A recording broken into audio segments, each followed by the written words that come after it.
The NTSB has released the preliminary report from the UPS plane crash that happened in Louisville, Kentucky. What was in that report? Hi, I'm Morgan, and this is an aviation safety update.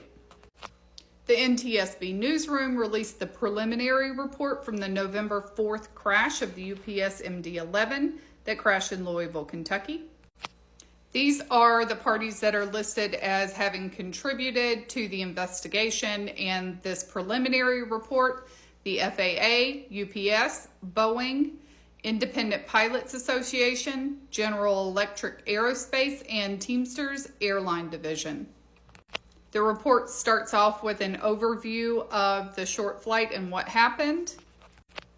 The report includes still images taken from surveillance video that shows the left engine and left pylon separation from the left wing. The report also shows other still images from surveillance video in the surrounding areas when the aircraft made impact with a warehouse, as well as the trajectory of the flight.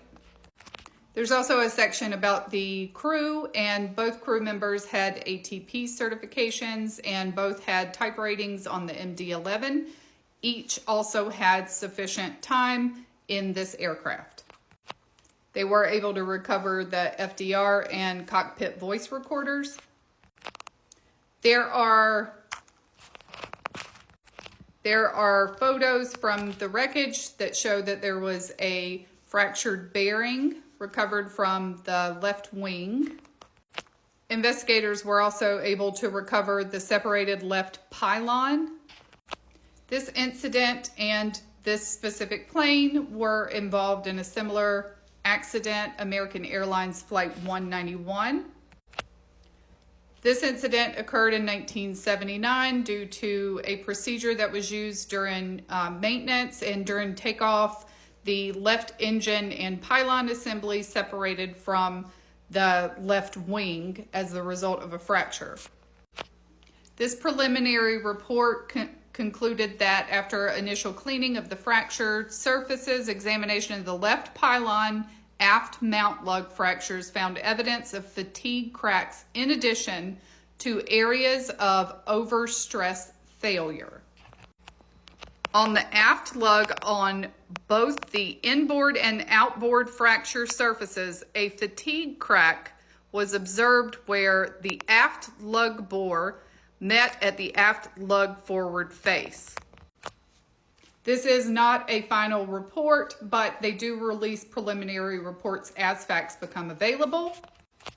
And currently, the investigation has led to preliminary results that indicate that this plane suffered a similar fate to American Airlines 191.